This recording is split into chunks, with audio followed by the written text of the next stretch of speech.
Hello guys, good morning all of you. My name is Abhimanyu Kumar, I am faculty in physics. देखिए मेरे प्यारे दोस्तों, आज हम कक्षा 11th के फिजिक्स को स्टार्ट करेंगे। बहुत दिनों से बहुत सारे स्टूडेंटों का कॉल भी आया कि सर 11th का फिजिक्स कब स्टार्ट कर रहे हैं, और साथ साथ मेरे यूट्यूब चैनल पर कमेंट भी आया कि सर कक्षा 11th का फिजिक्स को कब स्टार्ट कर रहे हैं। और उसी कमेंट सेक्शन और कॉल सेक्शंस को देखकर मुझे फिजिक्स स्टार्ट करने की उम्मीद जगी। तो देखिए आज हम कक्षा 11th के फिजिक्स को स्टार्ट करेंगे। वो भी फर्स्ट चैप्टर्स आपका है फिजिकल वर्ल्ड। फिजिकल वर्ल्ड क्या होता है, यानी भौतिक जगत क्या होता है, इसके बारे में हम बहुत अच्छे तरह से समझेंगे। और इस कक्षा 11th के फिजिक्स में हम आज धमाकेदार एंट्री करेंगे, वो भी काफ़ी डीपली में पढ़ेंगे। तो सबसे पहले जितने भी लोग मेरे YouTube चैनल को देख रहे हैं, तो मेरे YouTube चैनल को अगर सब्सक्राइब नहीं किए हैं तो मेरे वीडियो को ज़रूर सब्सक्राइब कर लें। आज हम कक्षा 11th के फिजिकल वर्ल्ड यानी भौतिक जगत के बारे में डिस्कस करेंगे। और भौतिक जगत क्या होता है इसके बारे में हम काफ़ी डीपली देखेंगे। देखिए यह भौतिक जगत एक इंट्रोडक्शन के बेस पर यह टॉपिक्स आपको बिल्ड किया गया यानी बनाया गया है। अब इंट्रोडक्शंस क्या होता है, देखिए जो ये फिजिकल वर्ल्ड होता है यानी भौतिक जगत होता है, और इन सारी भौतिक जगत में 11th कक्षा 11th और 12th का होल सब्जेक्ट का होल चैप्टर का कम्युनिकेशन सिर्फ फिजिकल वर्ल्ड में ही है, यानी भौतिक जगत में ही है। अब यहाँ पर भौतिक चैप्टर में हम जितने भौतिक जगत में हम जितना टॉपिक्स के बारे में डिस्कस करेंगे वो कक्षा 11th के भी होगा और 12th के भी होगा। और कक्षा 11th में हमको कितना पढ़ना है और कौन कौन सा टॉपिक्स में कौन सा पार्ट्स पढ़ना है, ये सारी क्वेश्चंस का डिस्कस हम फिजिकल वर्ल्ड मेजरमेंट में करेंगे। तो फिजिकल वर्ल्ड मेजरमेंट का फर्स्ट पार्ट हम पढ़ेंगे जो कि साइंस क्या होता है, साइंस शब्द की उत्पत्ति कहाँ से हुई और कैसे हुई। तो ज़रा हम इस पॉइंट पर फोकस कर लेते हैं, साइंस क्या होता है। देखिए मेरे प्यारे दोस्तों, साइंस जो शब्द होता है, साइंस शब्द की उत्पत्ति एक साइंटिया शब्द से हुई थी। और साइंटिया जो शब्द होता है वह एक लैटिन वर्ड होता है। कौन सा वर्ड होता है? लैटिन वर्ड होता है, जिसका अर्थ होता है टू नो, जानना। यानी जब किसी ऑब्जेक्ट के बारे में हम परिपूर्ण तरह से जान लेते हैं, सीख लेते हैं, तब उसको हम क्या बोलते हैं अपने भाषा में? साइंस बोलते हैं। क्या बोलते हैं? साइंस। अगर एग्जाम्पल के तौर पर बात करते हैं तो इसका एग्जाम्पल क्या होगा? अगर मान लेते हैं सपोज डेट हम आप लोगों को क्या कर रहे हैं? पढ़ा रहे हैं।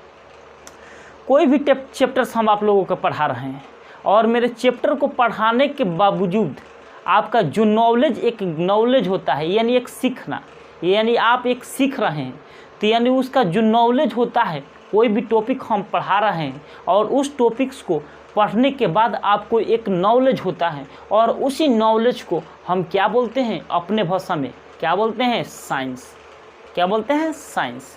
चाहे हम कोई भी इंडस्ट्रियल फैक्ट्री में हम वर्क करने जाते हैं और वर्क करते हैं तो हम लोगों का कुछ ना कुछ वर्क करना पड़ता है, और यहाँ पर बहुत सारा वर्क होता है, जैसे इलेक्ट्रिशियन फिटर, ये बहुत सारा वर्क होता है। तो वहाँ पर जाकर क्या करते हैं? हम उस काम को सीखते हैं, और सीखने के बाद हमको जो नॉलेज प्राप्त होता है, तो साइंस के भाषा में हम क्या बोलते हैं? साइंस बोलते हैं। क्या बोलते हैं? साइंस बोलते हैं। और उसी को बोलते हैं टू नो, यानी जानना। अब कोई भी ऑब्जेक्ट के बारे में हम परिपूर्ण तरह से सीख लेते हैं, तब उसको हम क्या बोलते हैं? सिस्टमेटिक नॉलेज, यानी क्रमबद्ध ज्ञान को क्या बोलते हैं? विज्ञान बोलते हैं। आप देखिए आते हैं यहाँ पर बोर्ड पे, जो कि साइंस है। कहाँ से स्टार्ट कर रहे हैं? साइंस। देखिए यहाँ पर साइंस, साइंस।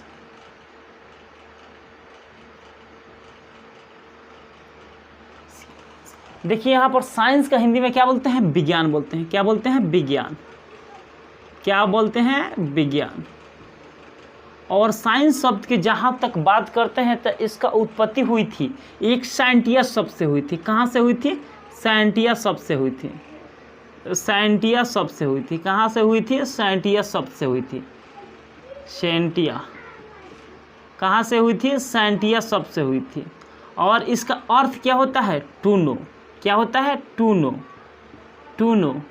और टू नो को क्या बोलते हैं? जानना। जानना। यही होता है जानना, यानी सिस्टमेटिक नॉलेज, यानी क्रमबद्ध ज्ञान को क्या बोलते हैं? विज्ञान बोलते हैं। अब यहाँ तक तो हम समझ गए। और साइंस शब्द को सर्वप्रथम एक अरस्तु नामक वैज्ञानिक ने दिया था। किसने दिया था? एक अरस्तु नामक साइंटिस्ट ने साइंस शब्द को दिया था। It is given idea for a अरस्तु साइंटिस्ट। अब देखिए यहाँ पर तू नो तो हम समझ गए। और देखिए यहाँ पर जो विज्ञान की बात रह गई, विज्ञान इसको इंग्लिश में क्या बोलते हैं? साइंस। क्या बोलते हैं? साइंस। अब इस पॉइंट पर हम गौर करेंगे। देखिए साइंस जो शब्द है यह एक अंग्रेजी के शब्द साइंटिया शब्द से आया हुआ है, जिसका अर्थ क्या होता है? जानना। कौन सा शब्द से आया हुआ है? साइंटिया शब्द से आया हुआ है। और साइंटिया जो शब्द होता है यह एक लैटिन वर्ड होता है। कौन सा वर्ड होता है? लैटिन वर्ड होता है। तो क्या लिखेंगे? अंग्रेजी भाषा के शब्द। क्या लिखेंगे? अंग्रेजी भाषा के शब्द।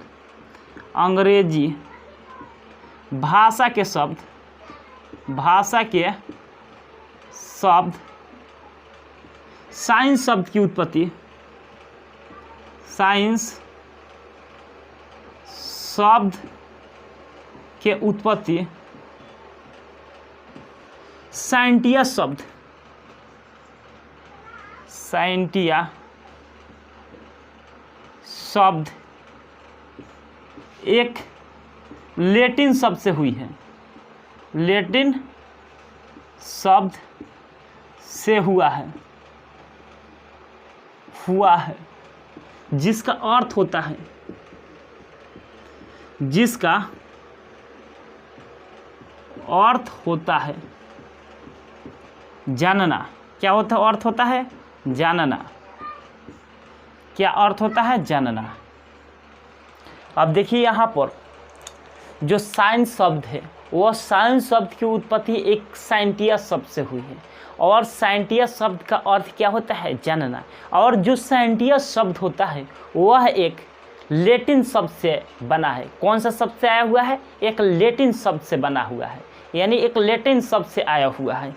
तो यहाँ तक तो समझ गए साइंस का अर्थ क्या होता है? जानना। हम जब किसी ऑब्जेक्ट के बारे में परिपूर्ण तरह से सीख लेते हैं, जान लेते हैं, तब उसको हम क्या बोलते हैं? साइंस बोलते हैं। यानी जो आपका ज्ञान होना चाहिए वह सिस्टमेटिक होना चाहिए, यानी क्रमबद्ध ज्ञान होना चाहिए। उसी को क्या बोलते हैं? साइंस बोलते हैं। अब देखिए यहाँ पर पूरे विश्व के साइंटिस्ट ने, देखिए साइंस शब्द का विस्तार काफ़ी अधिक था। क्या था? जो साइंस सब्जेक्ट है उसका विस्तार काफ़ी अधिक था, जो स्कोप था काफ़ी अधिक था। तो विश्व का पूरा साइंटिस्ट ने एक मीटिंग बुलाकर, और उस मीटिंग में साइंस शब्द को अलग अलग पार्ट्स में बांट दिया गया, यानी अलग अलग पार्ट्स में विभाजित कर दिया गया, ताकि हम लोगों को पढ़ने में सावधानी हो और हम अच्छे से नॉलेज कर सकें। अब देखिए यहाँ पर जो साइंस शब्द है उसका विस्तार क्या है? काफ़ी अधिक था। तो हमारे अलग अलग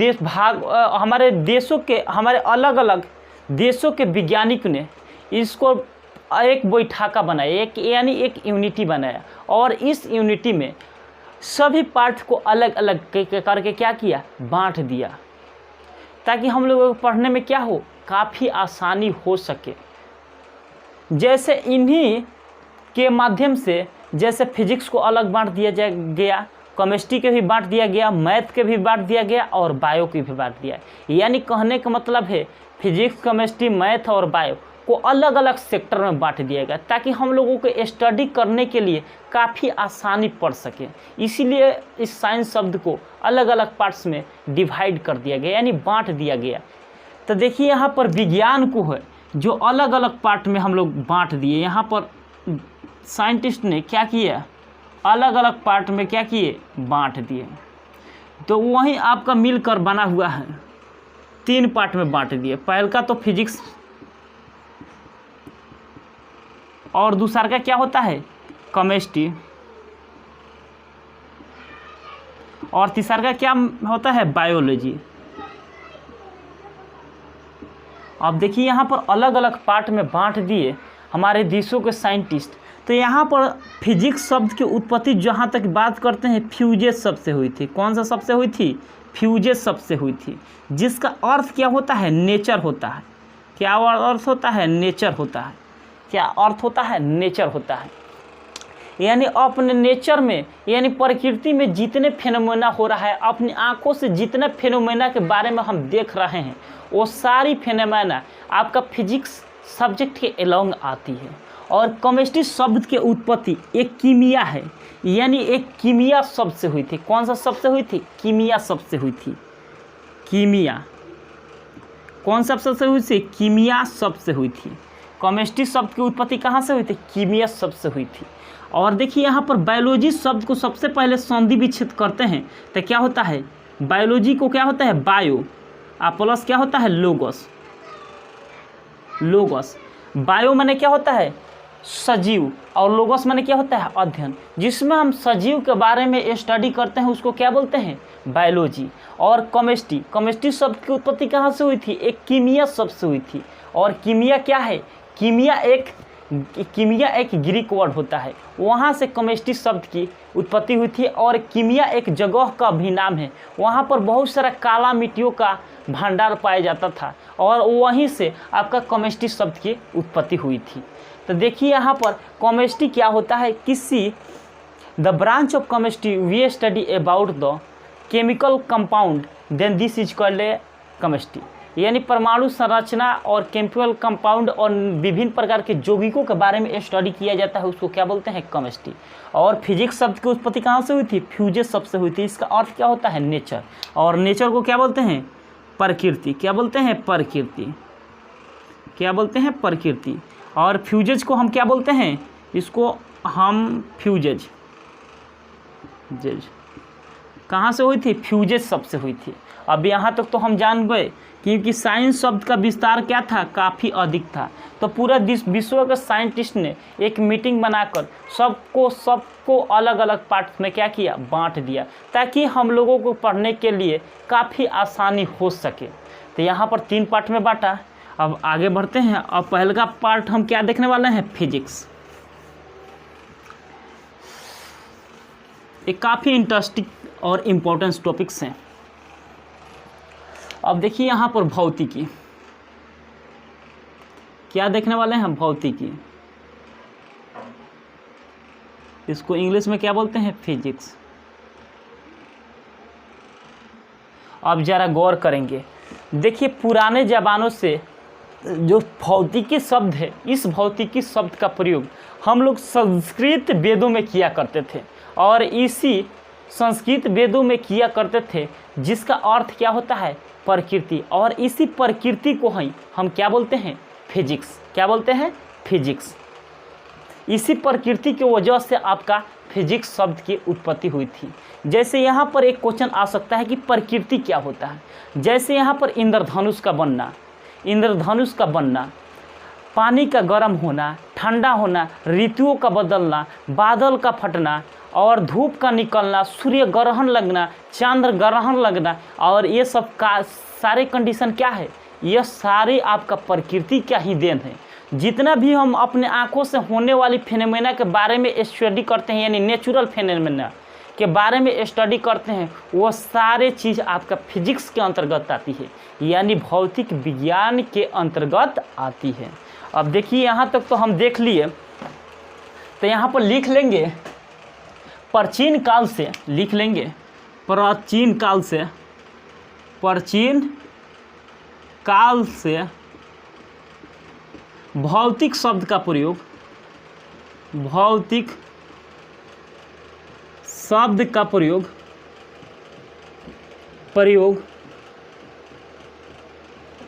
संस्कृत वेदों, संस्कृत के वेदों में किया जाता था,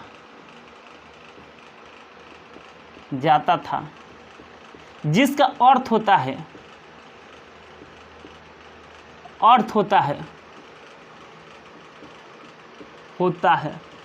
प्रकृति, यानी नेचर। इसको इंग्लिश में क्या बोलते हैं? नेचर। और प्रकृति से ही भौतिक शब्द के निर्माण हुआ था। यानी जो फिजिक्स बना हुआ है वह एक नेचर से ही बना हुआ है, यानी एक प्रकृति से ही बना हुआ है। तो यहाँ पर लिख लेंगे, क्या लिखेंगे,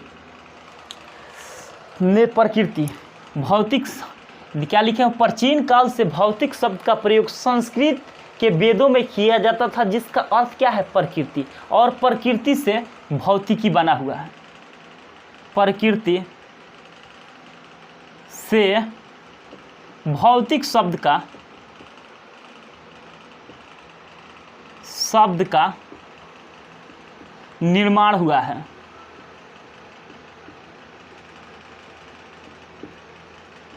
कौन सा शब्द से हुआ है, यह जो नेचर होता है यानी प्रकृति होता है, और इसी प्रकृति शब्द से किसका निर्माण हुआ है, आपका फिजिक्स बना हुआ है, जिसके बदौलत हम लोग पढ़ रहे हैं। ये शायद नहीं बना रहता तो हम लोग नहीं पढ़ पाते, क्योंकि जो फिजिक्स होता है नेचुरल फेनोमेना होता है। हमारे आसपास के अंदर में जितना भी फेनोमेना दिखाई दे रहा है हमारे आंखों से, जैसे बादलों में परिवर्तन होना, फैन के चलना, टीवी का चलना, मोबाइल, लैपटॉप, कंप्यूटर, ये सारे क्या है, साइंस का युग है।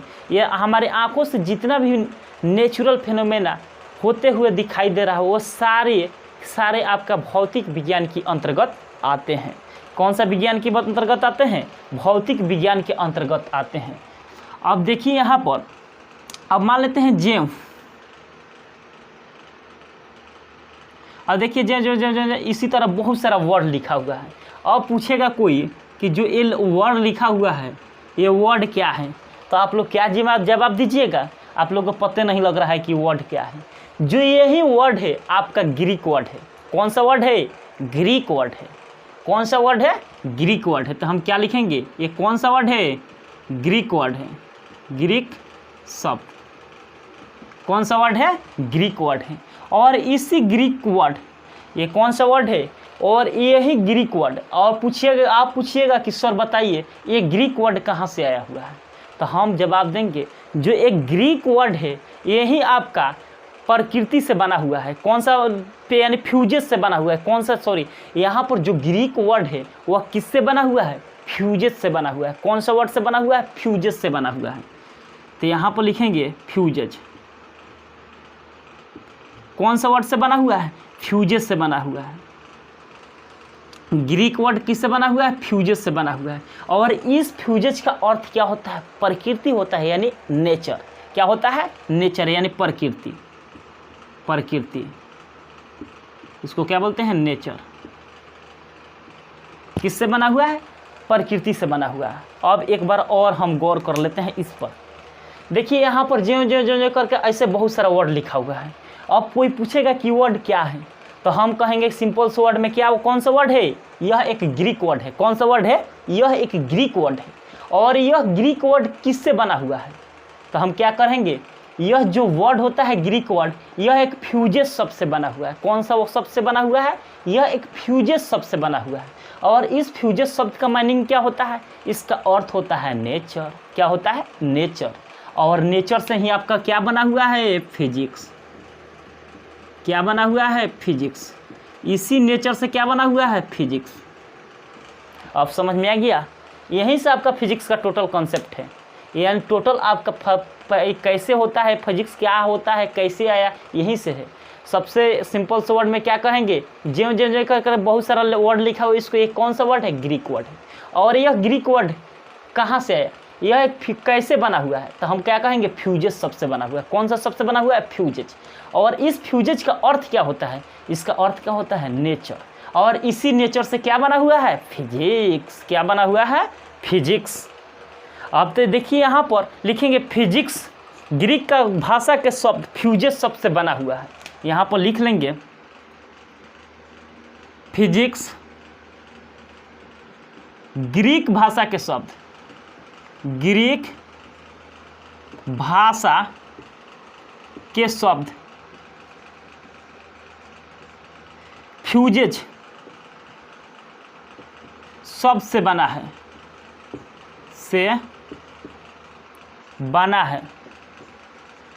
जिसका अर्थ होता है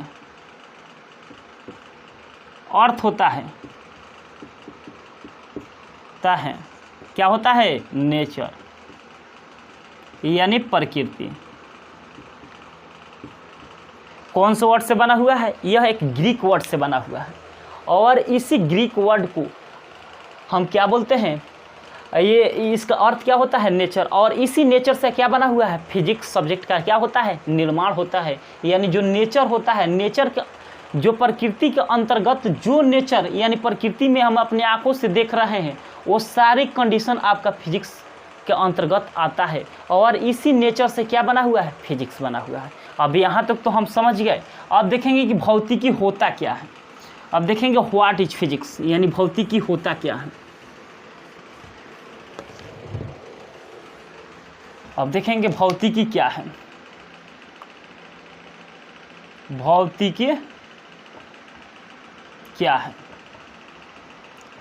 यानी इसको what is physics, what is physics.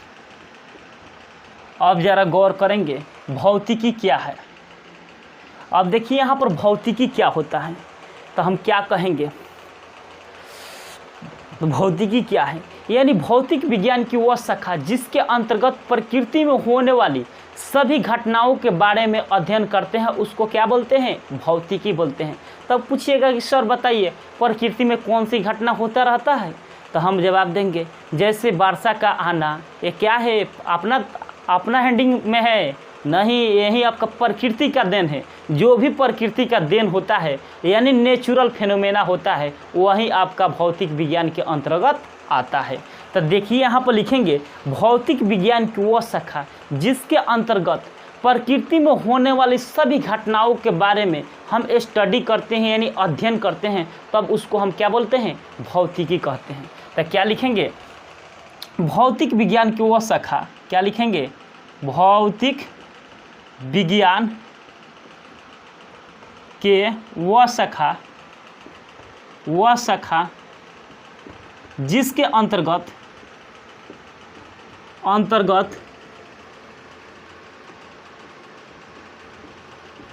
प्रकृति में होने वाला सभी घटनाओं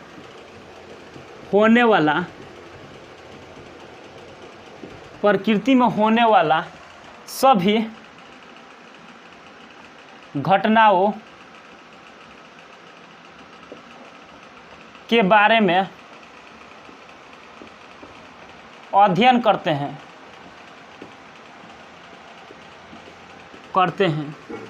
तब उसे हम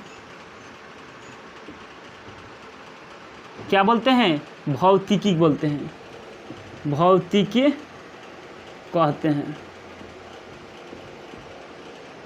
यानी क्या लिखे हुए हैं? भौतिक विज्ञान की वो शाखा जिसके अंतर्गत क्या आया हुआ है? प्रकृति में होने वाले सभी घटनाओं के बारे में अध्ययन करते हैं, तब उसको क्या बोलते हैं? भौतिकी कहते हैं।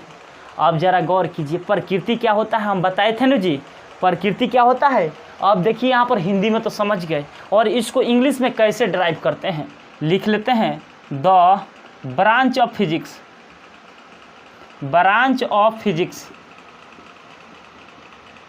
we study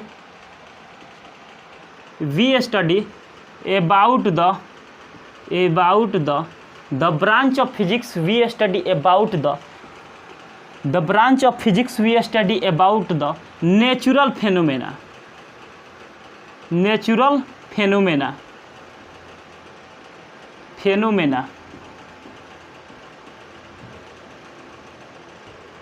then this is called a physics। यानी the branch of physics we study about the nature and natural phenomena, इसको नेचर भी बोल सकते हैं, nature and natural phenomena then this is called a physics. और इसको इस तरह भी बोल सकते हैं, the branch of physics we study about the C in I nature of world then this is called a physics. इसका मतलब समझे, यानी भौतिक विज्ञान की वह शाखा जिसके अंतर्गत प्रकृति में होने वाली सभी घटनाओं को हम अपने आँखों से देखते हैं, उसी को हम क्या बोलते हैं? फिजिक्स बोलते हैं। यानी सी इन आई, यानी प्रकृति में घटनाओं जितना भी हो रहा है वह अपनी आँखों से देखते हैं, यानी CEI यानी अपनी आँखों से देखते हैं, वही सब को हम क्या बोलते हैं? फिजिक्स। यानी the branch of physics we study about the CEI nature of world, then this is called physics. अब दैनिक जीवन में होने वाले घटनाएं क्या है, अब एग्जाम्पल के तौर पर लिखिए।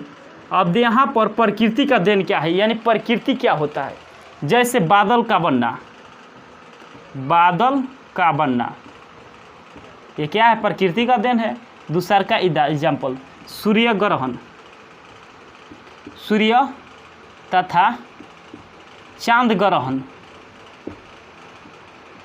ग्रहण लगना, सूर्य ग्रहण तथा चांद ग्रहण लगना।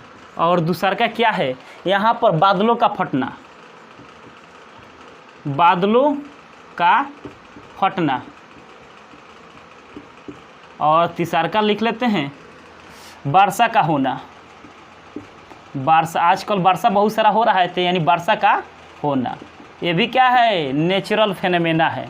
और यहाँ पर पानी का गर्म होना, ये भी लिख सकते हैं, पानी का गर्म होना, ये भी लिख सकते हैं छठा में। यानी चौथा एग्जाम्पल ये हो गया, 1 2 3, और यहाँ पर चौथा ये क्या हो गया? पांचवा। और छठा यहाँ पर लिखेंगे पानी का ठंडा होना, क्या? ठंडा होना। अब देखिए तो यहाँ पर 6 गो एग्जाम्पल दिए हैं। ये क्या है? एक प्रकृति का ही देन है। किनका देन है? प्रकृति का देन है। और इन्हीं प्रकृति के देन को ही यानी नेचर को ही हम क्या बोलते हैं? फिजिक्स बोलते हैं। क्या बोलते हैं? फिजिक्स बोलते हैं। अब यहाँ तक तो समझ गए। अब देखिए यहाँ पर तो समझ गए। अब इसको अब देखिए यहाँ पर तो हम समझ गए। अब देखिए एक भौतिक शब्द का एक और डिफिनेशन है, यानी कैसे परिभाषित करते हैं, जो कि आइंस्टीन नामक वैज्ञानिक ने प्रूफ किया था। कौन सा वैज्ञानिक ने प्रूफ किया था? आइंस्टीन। जैसे यहाँ पर द्रव है, क्या है? द्रव है। और यहाँ पर क्या है? ऊर्जा है। तो देखिए यहाँ पर द्रव से ऊर्जा में रूपांतर होगा, और ऊर्जा से किस में होगा? द्रव में होगा। तो यहाँ पर द्रव से ऊर्जा में हुआ, और ऊर्जा से किस में हुआ? द्रव में हुआ। तो यहीं पर जो अन्योन क्रियाएं होता है, द्रव से ऊर्जा और ऊर्जा से द्रव, ये क्या कौन सा क्रियाएं है? यही आपका अन्योन क्रियाएं है। और इसी अन्योन क्रियाओं को हम भी क्या बोलते हैं? भौतिकी भी बोलते हैं। ये कौन सा वैज्ञानिक के अनुसार? आइंस्टीन के अनुसार, यानी अल्बर्ट आइंस्टीन के अनुसार। तो देखिए यहाँ पर क्या लिखते हैं, वह कैसे डिफाइन किए? भौतिक विज्ञान की वो शाखा जिसमें द्रव और ऊर्जा के पदार्थ के अन्योन क्रियाएं के बारे में अध्ययन किया जाता है, तब उसको हम क्या बोलते हैं? क्या बोलते हैं? फिजिक्स बोलते हैं। क्या बोलते हैं? फिजिक्स बोलते हैं। तो यहाँ पर लिख सकते हैं, इसको इस तरह भी लिख सकते हैं। देखिए भौतिक विज्ञान को वह शाखा लिख सकते हैं इस तरह भी। इसका डिफिनेशन एक और है आइंस्टीन के अनुसार। भौतिक विज्ञान के वह शाखा जिसके अंतर्गत द्रव ये क्या है? द्रव। ये क्या है? ऊर्जा के अन्योन क्रिया के बारे में अध्ययन किया जाता है, तब उसे हम भौतिकी कहते हैं। आप समझ गए? यानी कहने का मतलब सर आइंस्टीन वैज्ञानिक के अनुसार कोई द्रव लिया और फिर क्या है? कोई ऊर्जा लिया। तो द्रव किसको बोलते हैं? जो आस्थान घेरता है। इस किसको बोलते हैं? जो आस्थान घेरता है।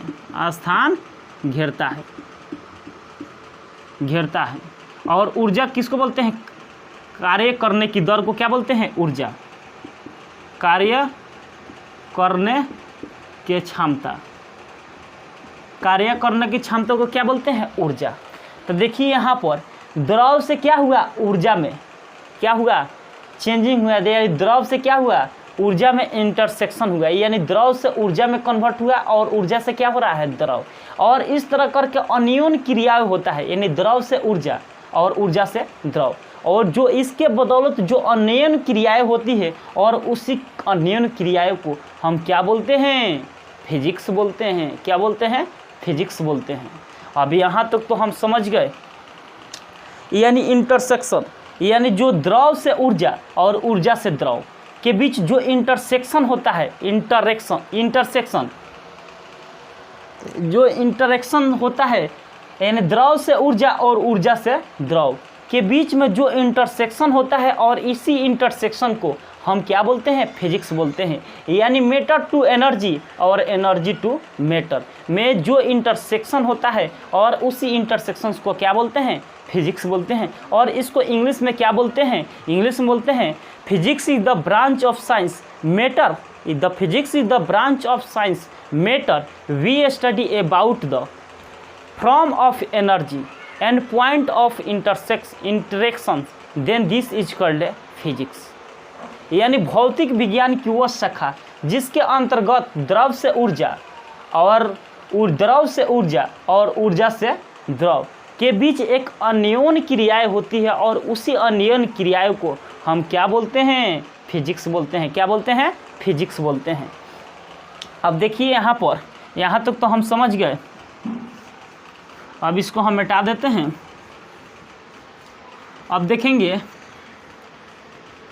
जो फिजिक्स है वो फिजिक्स को कितने पार्ट में तोड़ा गया है, यानी पार्ट कौन कौन से हैं। तो सबसे पहले यहाँ पर देखने वाले हैं फिजिक्स के, यानी भौतिकी। क्या देखेंगे, भौतिकी, यानी इसको इंग्लिश में क्या बोलते हैं, फिजिक्स। देखिए यहाँ पर जो फिजिक्स एक सब्जेक्ट होता है, और यह सब्जेक्ट को दो भागों में बांटा गया है। जो कि 11th और कक्षा 12th स्तर की बात की जाए तो इन फिजिक्स को दो भागों में बांटा गया है। कितने भागों में बांटा गया है, दो भागों में बांटा गया है। एक तो होता है क्लासिकल फिजिक्स और दूसरा का क्या होता है, मॉडर्न फिजिक्स। पहले का क्या होता है, क्लासिकल फिजिक्स, और दूसरा का क्या होता है, मॉडर्न फिजिक्स। तो देखिए यहाँ पर इसको कितने भागों में बांटा गया है, दो भागों में बांटा गया है। इसको हम बोलते हैं classical physics, classical physics. Classical physics को हम और के तरह करते हैं मैक्रोस्कोपिक फिजिक्स भी बोलते हैं। इसको वर्ल्ड फिजिक्स भी बोलते हैं, वर्ल्ड फिजिक्स, वर्ल्ड फिजिक्स और करके लिख लीजिएगा। यानी क्लासिकल फिजिक्स भी बोलते हैं, मैक्रोस्कोपिक फिजिक्स भी बोलते हैं, ओल्ड फिजिक्स भी बोलते हैं, और इसको पुरानी भौतिकी के नाम से जानते हैं। और क्लासिकल फिजिक्स को हम क्या बोलते हैं, चीर समस्त भौतिकी बोलते हैं। और मैक्रोस्कोपिक मतलब क्या होता है, स्थूल भौतिकी भी बोलते हैं, और इसको पुरानी भौतिकी भी बोलते हैं। यानी एक है और इनका नाम क्या है, तीन है, यानी बहुत सारा नाम है। अब देखिए यहाँ पर और दूसरा के अंतर्गत क्या पढ़ते हैं, आपका मॉडर्न फिजिक्स पढ़ते हैं, मॉडर्न फिजिक्स। और इस मॉडर्न फिजिक्स को हम हिंदी में क्या बोलते हैं, आधुनिक भौतिकी बोलते हैं। क्या बोलते हैं, आधुनिक भौतिकी। और इसको हम बोलते हैं, और एक नाम है माइक्रोस्कोपिक फिजिक्स। क्या बोलते हैं, माइक्रोस्कोपिक फिजिक्स। और एक और नाम है इसका, इसको हम एक न्यू भौतिकी, न्यू फिजिक्स भी बोलते हैं, न्यू फिजिक्स बोलते हैं, न्यू फिजिक्स भी बोलते हैं। और इसका एक और नाम है, वो कौन सा नाम है, क्वांटम फिजिक्स भी बोलते हैं इसको। क्या बोलते हैं, क्वांटम, क्वांटम फिजिक्स। क्या बोलते हैं, क्वांटम फिजिक्स भी बोलते हैं। यानी कहने का मतलब है कि जो भौतिकी होता है उस भौतिकी को दो भागों में बांटा गया है, यानी टू पार्ट्स, यानी दो भागों में बांटा गया है। कितने भागों में बांटा गया है, दो भागों में बांटा गया है। जो पहला भाग को हम क्या बोलते हैं, क्लासिकल फिजिक्स। और यहाँ पर इसी क्लासिकल फिजिक्स को हिंदी में क्या बोलते हैं, चीर समस्त भौतिकी। और इसी क्लासिकल फिजिक्स को और नाम हम क्या लिखते हैं, माइक्रोस्कोपिक फिजिक्स भी बोलते हैं, और इसको ओल्ड फिजिक्स के नाम से जानते हैं, यानी पुरानी भौतिकी बोलते हैं। और यहाँ पर दूसरका में हम क्या पढ़ते हैं, मॉडर्न फिजिक्स। और इस मॉडर्न फिजिक्स को हम क्या बोलते हैं, आधुनिक, यानी इसको मॉडर्न फिजिक्स को क्या बोलते हैं, इसी आधुनिक भौतिकी भी बोलते हैं, और माइक्रोस्कोपिक फिजिक्स भी बोलते हैं। माइक्रोस्कोपिक का मतलब क्या होता है, यानी सूक्ष्म भौतिकी भी बोलते हैं, और इसको न्यू फिजिक्स भी बोलते हैं, क्योंकि अभी के दशक में जितना भी हम लोग हमारे देशों के साइंटिस्ट स्टडी कर रहे हैं, वह सारी चीज़ स्टडी किस पर चल रहा है, मॉडर्न फिजिक्स पर चल रहा है। और इसी न्यू फिजिक्स को भी क्वांटम फिजिक्स के नामों से भी जानते हैं। अब यहाँ तक तो हम समझ गए। अब इसको हम चिर एक वर्ड लिख लेते हैं हिंदी में, चिर समस्त तो भौतिकी, इसको भी लिख लेते हैं आधुनिक भौतिकी, आधुनिक भौतिकी, आधुनिक भौतिकी। यहाँ तक तो हम समझ गए। अब आधुनिक भौतिकी क्या होता है और चिर समस्त भौतिकी क्या होता है, अब यहाँ पर हम गौर करेंगे। सबसे पहले यहाँ पर हम देखेंगे इसके बारे में, यानी क्लासिकल फिजिक्स के बारे में। किसके बारे में देखेंगे, क्लासिकल फिजिक्स के बारे में। किसके बारे में, क्लासिकल फिजिक्स के बारे में। जो क्लासिकल फिजिक्स होता है वो क्लासिकल फिजिक्स को 5 भागों में बांटा गया है। कौन कौन से भागों में बांटा गया है, 5 भागों में बांटा गया है। जो कि पहला पढ़ते हैं मैकेनिज, और दूसरा का हम पढ़ेंगे ऑप्टिक्स, और तीसरा का पढ़ते हैं वेव, और चौथा का पढ़ते हैं इलेक्ट्रोडायनेमिक्स, और यहाँ पर पांचवा पढ़ते हैं हम, क्या पढ़ते हैं, पांचवा पढ़ते हैं इलेक्ट्रोडायनेमिक्स तो हो गया। उसके बाद यहाँ पर पांचवा पढ़ते हैं थर्मोडायनेमिक्स। देखिए यहाँ पर लिख लेते हैं थर्मोडायनेमिक्स,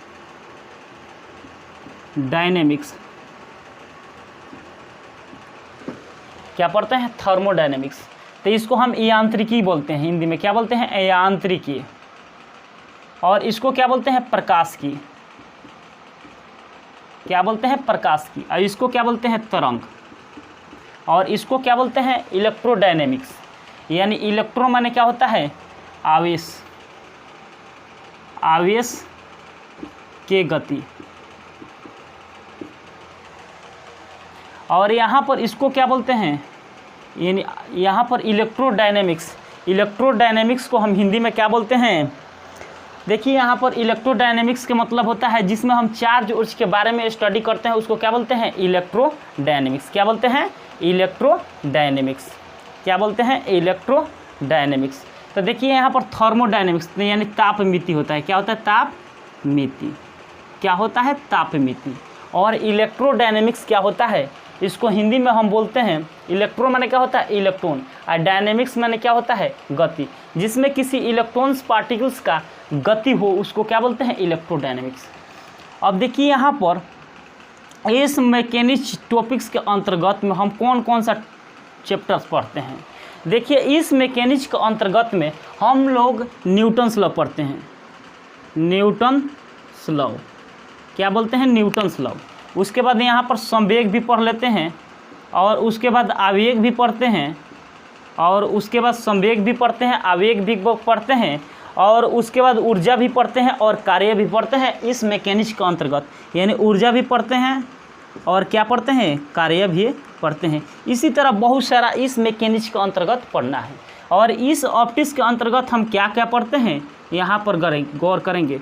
प्रकाश के परिवर्तन भी पढ़ते हैं, अपवर्तन भी पढ़ते हैं, अपवर्तन भी पढ़ते हैं, परिवर्तन भी पढ़ते हैं, प्रतिबिंब भी पढ़ते हैं। उसके बाद सूक्ष्मदर्शी भी पढ़ते हैं,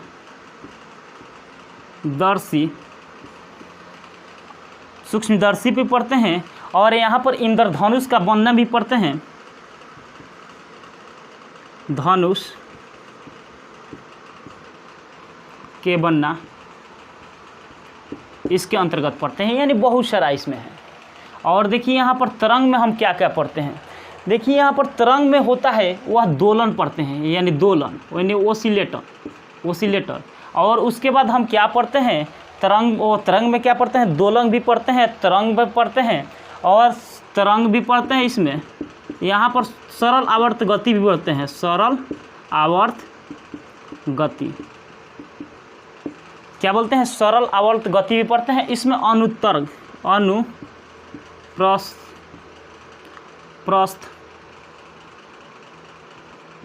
अनुप्रस्थ तरंग भी पढ़ते हैं इसमें, यानी इसमें बहुत सारा तरंग में पढ़ते हैं। और यहाँ पर इलेक्ट्रोडायनेमिक्स है, वह इलेक्ट्रोडायनेमिक्स में हम क्या पढ़ते हैं, आवेश भी पढ़ते हैं, क्या पढ़ते हैं, आवेश भी पढ़ते हैं। और यहाँ पर कूलॉम साहब के नियम भी पढ़ते हैं, कूलॉम साहब के नियम भी पढ़ते हैं। और फेराडे साहब का भी नियम पढ़ते हैं, फेराडे साहब का नियम भी पढ़ते हैं। और किरचॉफ साहब का नियम भी हम लोग इसमें पढ़ते हैं इलेक्ट्रोडायनेमिक्स में। और इलेक्ट्रोडायनेमिक्स में आपका करंट भी चला आता है।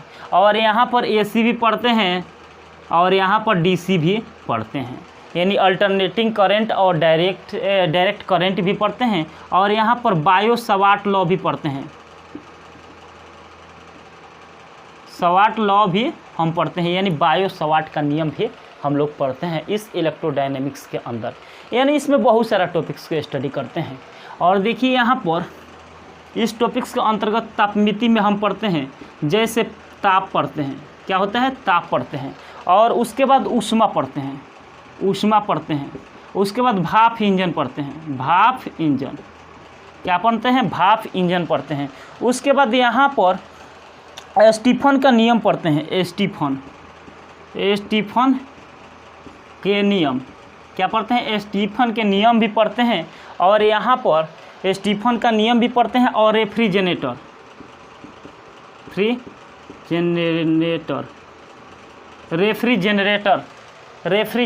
भी इसमें पढ़ते हैं।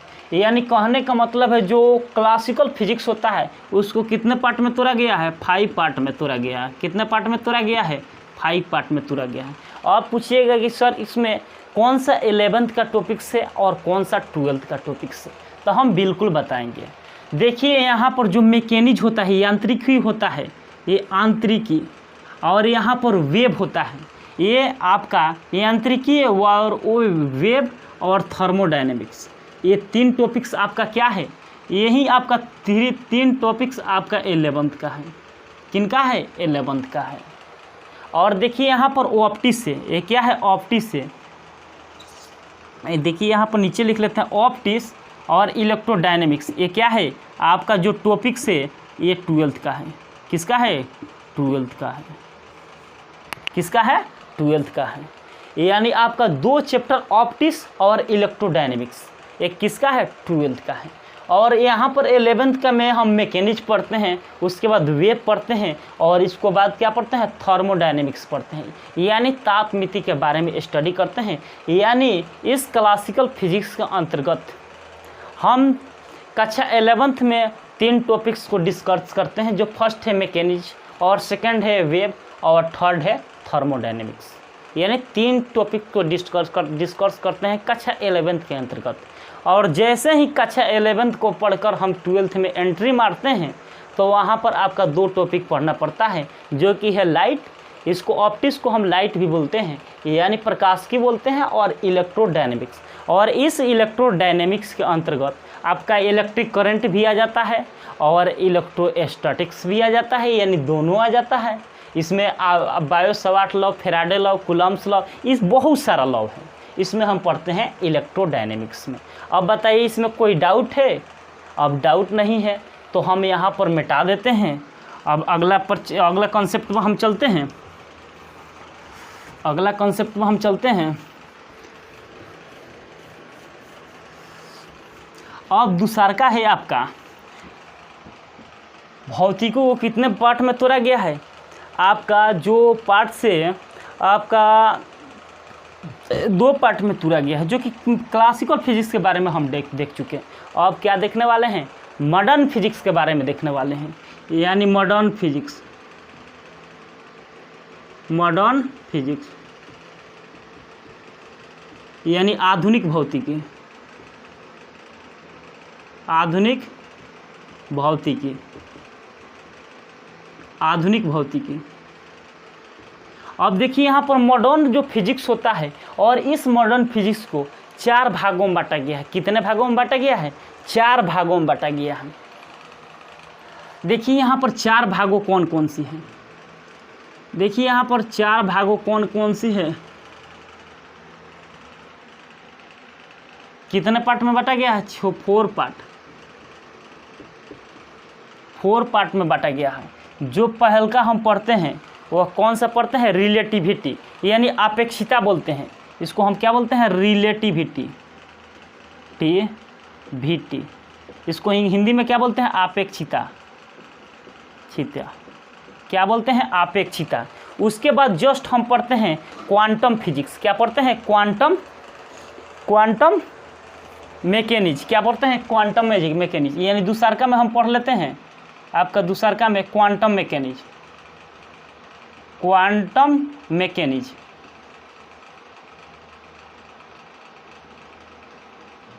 क्वांटम मैकेनिक्स, क्वांटम मैकेनिक्स पढ़ते हैं। और यहाँ पर तीसरका में हम क्या पढ़ लेते हैं? आपका तीसरका में हम पढ़ लेते हैं यहाँ पर एटॉमिक फिजिक्स, एटॉमिक फिजिक्स। क्या पढ़ लेते हैं? Atomic physics. और यहाँ पर चौथा में हम क्या पढ़ते हैं? Nuclear physics. क्या पढ़ते हैं? न्यूक्लियर फिजिक्स, क्या पढ़ते हैं? Nuclear physics. और देखिए इसको हम क्या बोलते हैं? क्वांटम या मैकेनिक्स को क्या बोलते हैं? यांत्रिक, क्वांटम यांत्रिकी इसको हिंदी में बोलते हैं। और इसको क्या बोलते हैं? परमाणु भौतिकी, परमाणु भौतिकी। और इसको क्या बोलते हैं? आप जानते हैं कि न्यूक्लियर फिजिक्स यानी नाभिकीय भौतिकी। क्या बोलते हैं? नाभिकीय भौतिकी। क्या बोलते हैं? नाभिकीय भौतिकी।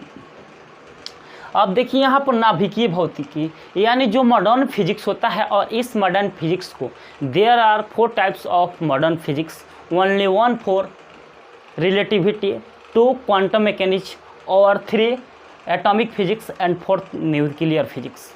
यानी there are 4 types of modern physics, only 1 for relativity, 2 quantum mechanics और 3 एटॉमिक फिजिक्स और 4th न्यूक्लियर फिजिक्स। इन सारे चीज़ों के बारे में स्टडी करते हैं।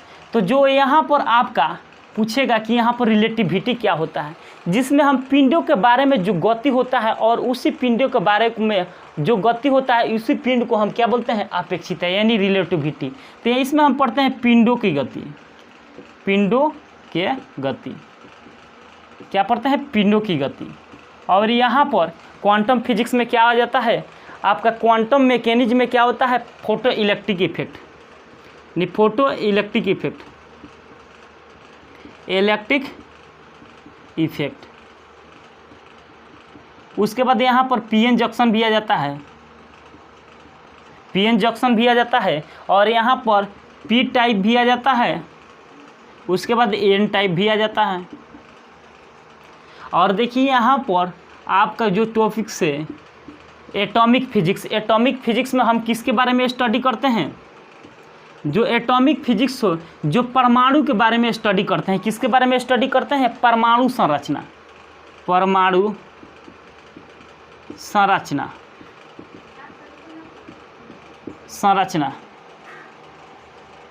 संरचना के बारे में स्टडी करते हैं। उसको क्या बोलते हैं? Atomic physics. और नाभिकीय फिजिक्स क्या होता है? जिसमें हम यहाँ पर नाभिकीय फिजिक्स क्या होता है? जिसे नाभिकीय परमाणु के नाभिक के बारे में स्टडी करते हैं। एक किसके स्टडी करते हैं? परमाणु के नाभिक के बारे में अध्ययन करते हैं, अब देखिए यहाँ पर गौर कीजिए, मॉडर्न फिजिक्स को कितने भागों में बांटा गया है? 4 पार्ट में तोड़ा गया है। जो पहल का रिलेटिविटी है, यानी इसको हिंदी में क्या बोलते हैं? आपेक्षिकता। और अपेक्षिता क्या होता है, जिसमें दो पिंडों के बारे में जो गति के बारे में स्टडी किया जाता है उसको क्या बोलते हैं, रिलेटिविटी। क्या बोलते हैं, रिलेटिविटी, यानी इसको हिंदी में अपेक्षिता बोलते हैं। और क्वांटम मैकेनिक्स क्या होता है, जिसमें हम फोटो इलेक्ट्रिक इफेक्ट के बारे में पढ़ते हैं, पीएन जंक्शन डायोड के बारे में पढ़ते हैं, और पी टाइप सेमीकंडक्टर के बारे में पढ़ते हैं, और यहाँ पर एन टाइप सेमीकंडक्टर के बारे में पढ़ते हैं। इसी तरह बहुत सारा टॉपिक्स का डिस्कस करते हैं क्वांटम मैकेनिक्स के अंतर्गत। और उसके बाद यहाँ पर एटॉमिक फिजिक्स आया, इसको हिंदी में परमाणु भौतिकी कहते हैं। तो एटॉमिक फिजिक्स क्या होता है, जिसमें परमाणु संरचना के बारे में अध्ययन किया जाता है, उसको क्या बोलते हैं, एटॉमिक फिजिक्स बोलते हैं। और यहाँ पर जस्ट फोर्थ में क्या है, नाभिकीय भौतिकी, जिसमें नाभिक के अंदर जिसमें यदि किसी परमाणु के नाभिक के बारे में अध्ययन किया जाता है उसको क्या बोलते हैं, नाभिकीय भौतिकी कहते हैं। यानी जो मॉडर्न फिजिक्स है उस मॉडर्न फिजिक्स को 4 भागों में कितना डिवाइड किया गया है, अभी यहाँ तक तो हम स्टडी कर चुके। अब देखिए यहाँ पर हम कुछ इम्पोर्टेंट फैक्ट के रूप में देखेंगे, इम्पोर्टेंट फैक्ट के रूप में देखेंगे।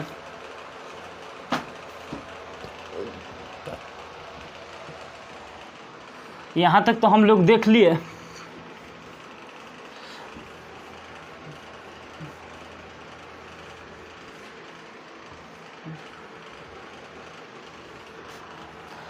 अब देखने वाले हैं, अब यहाँ पर देखेंगे fundamental nature of force. Fundamental nature of force, nature of force, प्रकृति में मूल बल, प्रकृति में पाए जाने वाले मूल बल, यानी जो प्रकृति में पाया जाता है वह मूल बल क्या होता है, यानी फंडामेंटल नेचर ऑफ फोर्स। देखिए यहाँ पर इस फंडामेंटल नेचर के अंतर्गत आपका 4 फोर्स आता है। कितना फोर्स आता है, 4 फोर्स आता है। एक तो आता है ग्रेविटेशनल फोर्स। कौन सा फोर्स, ग्रेविटेशनल फोर्स।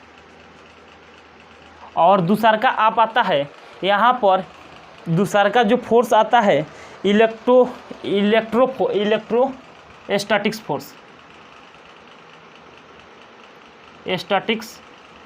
फोर्स। और तीसरा का जो आपका फोर्स आता है न्यूक्लियर फोर्स। और चौथा का आता है वीक फोर्स। इसी को बोलते हैं दुर्बल बल। और इसको क्या बोलते हैं, न्यूक्लियर फोर्स, यानी नाभिकीय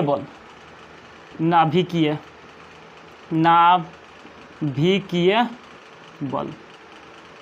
और इसको क्या बोलते हैं, स्थिर वैद्युतिकी बल। क्या बोलते हैं, स्थिर वैद्युतिकी बल। स्थिर वैद्युतिकी बल। और इसको क्या बोलते हैं, गुरुत्वाकर्षण बल।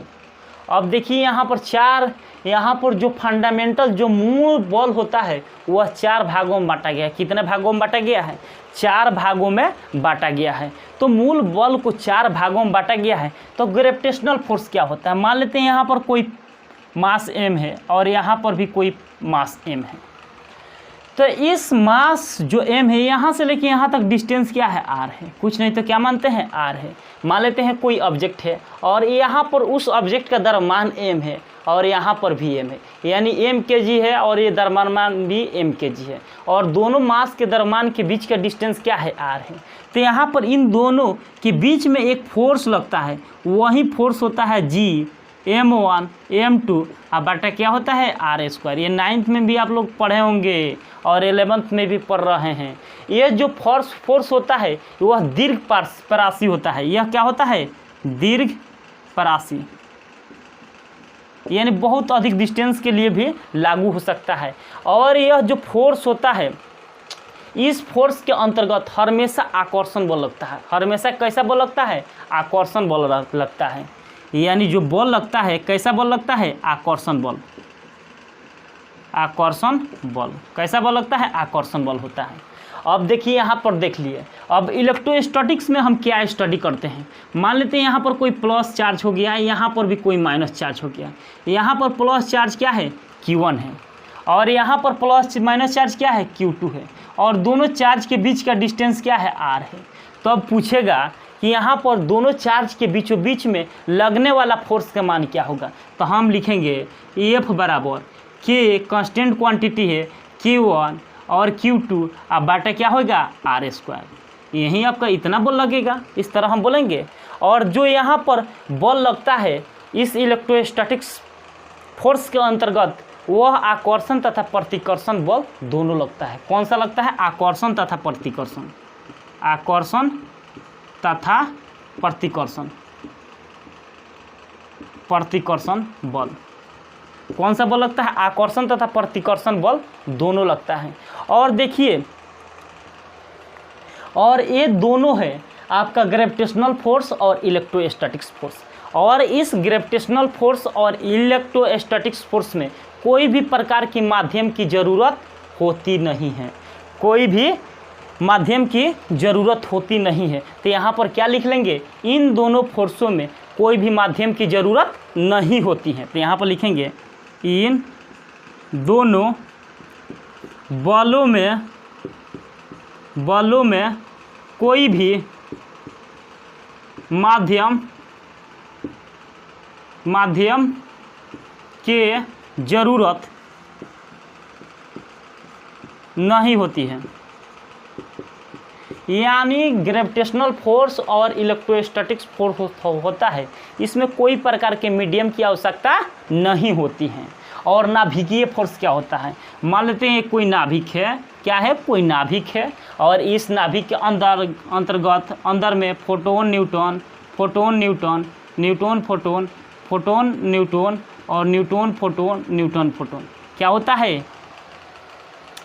अंदर होता है। क्या होता है? इस नाभिक के अंदर यानी न्यूक्लियस के अंदर क्या होता है? न्यूट्रॉन फोटोन होता है। तो देखिए यहाँ पर न्यूट्रॉन पर कैसा चार्ज होता है? कुछ चार्ज नहीं होता है, ये खुद क्या होता है? न्यूट्रल होता है। और फोटोन पर कैसा चार्ज होता है? यानी आपका प्लस चार्ज होता है। कैसा चार्ज होता है? फोटोन पर प्लस चार्ज होता है। फोटोन पर कैसा चार्ज होता है? प्लस चार्ज होता है।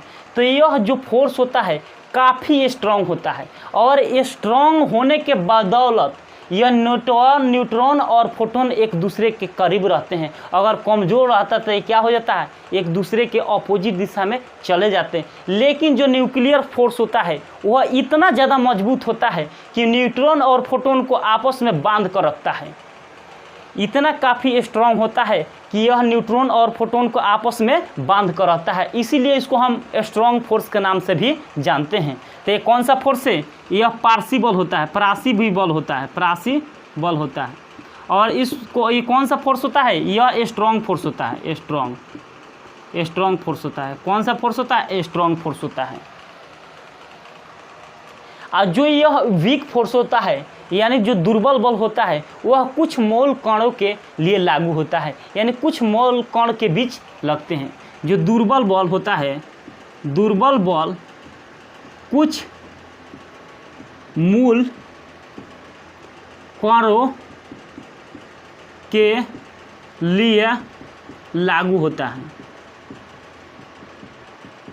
क्या होता है? दुर्बल बल जो कुछ कण होता है जो उसी के लिए दुर्बल बल क्या होता है? लागू होता है। अब देखिए यहाँ पर तो हम समझ गए।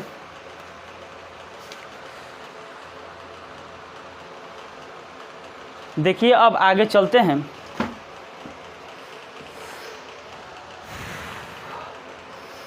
आगे चलते हैं।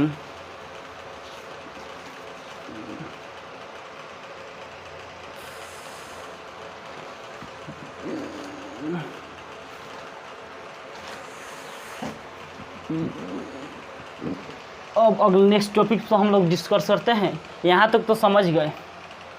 जो दुर्बल वीक फोर्स होता है यानी दुर्बल बल होता है, दुर्बल बल होता है वह कुछ मूल कणों के लिए लागू होता है, यानी कुछ जो मूल कण होता है उसी के लिए क्या होता है? एप्लीकेबल होता है, यानी लागू होता है दुर्बल बल। अब देखिए यहाँ पर फिजिक्स के टेक्नोलॉजी से क्या रिलेशन है और टेक्नोलॉजी से सोसाइटी को क्या लेना देना है, अब यहाँ पर हम देखने वाले हैं।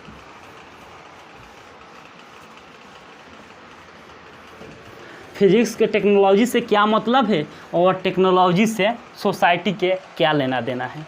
देखिए यहाँ पर फिजिक्स से क्या बना हुआ है, टेक्नोलॉजी और टेक्नोलॉजी जो होता है वो सोसाइटी के लिए क्या होता है, बहुत अच्छा होता है। क्या होता है, बहुत अच्छा होता है। क्या होता है, बहुत अच्छा होता है। तो देखिए यहाँ पर फिजिक्स जो बना हुआ है किससे बना हुआ है, टेक्नोलॉजी। जो टेक्नोलॉजी बना हुआ है किससे बना हुआ है, फिजिक्स से बना हुआ है। और जो टेक्नोलॉजी होता है वो सोसाइटी के लिए क्या होता है, बहुत यूजफुल, यानी बहुत लाभदायक होता है। तो देखिए उसके बाद एक जेम्स वाट के आप लोग नाम सुने हुए हैं, जो कि भाप इंजन के आविष्कार किए थे। कौन सा इंजन के आविष्कार किए थे, भाप इंजन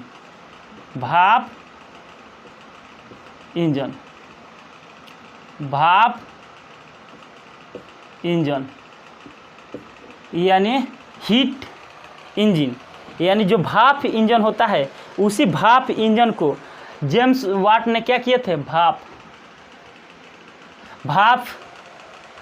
इंजन को क्या किए थे, जेम्स वाट आविष्कार किए थे। अब कैसे आविष्कार किए थे जरा समझिए। जो भाप इंजन को सर्वप्रथम जेम्स वाट ने किसी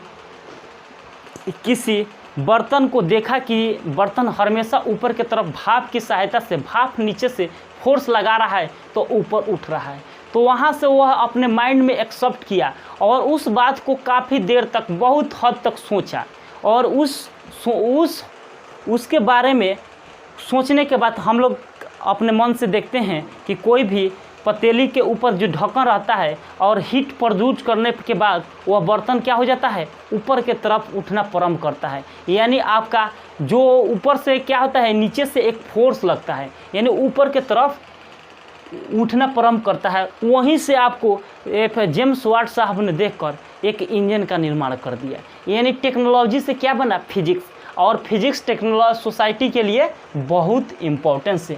तो इसको भाप इंजन को, यानी हीट इंजन,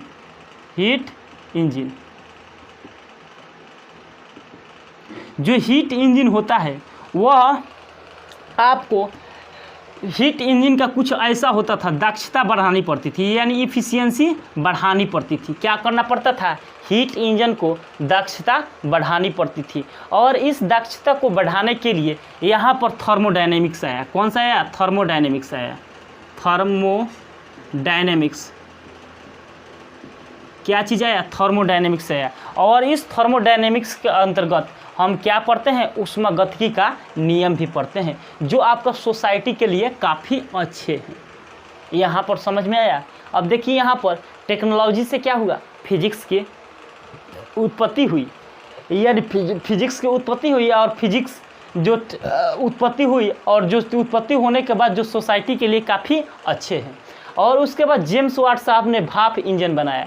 और भाप इंजन जो होता है इफ़िशियंसी के लिए बहुत, यहाँ पर इस भाप इंजन की जो इफ़िशियंसी क्या थी, बहुत कम थी। और इस इफ़िशियंसी को इंक्रीज करना था। तो इसके बारे में काफ़ी अध्ययन किया।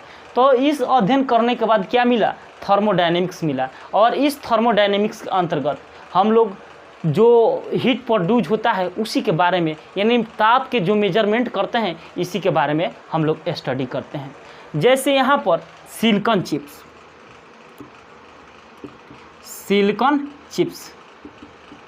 जो सिलिकॉन चिप्स होता है यह क्या होता है, कंप्यूटर में भी लगा रहता है और लैपटॉप में भी लगा रहता है। यानी कंप्यूटर लैपटॉप दोनों में क्या होता है, सिलिकॉन चिप्स लगा होता है।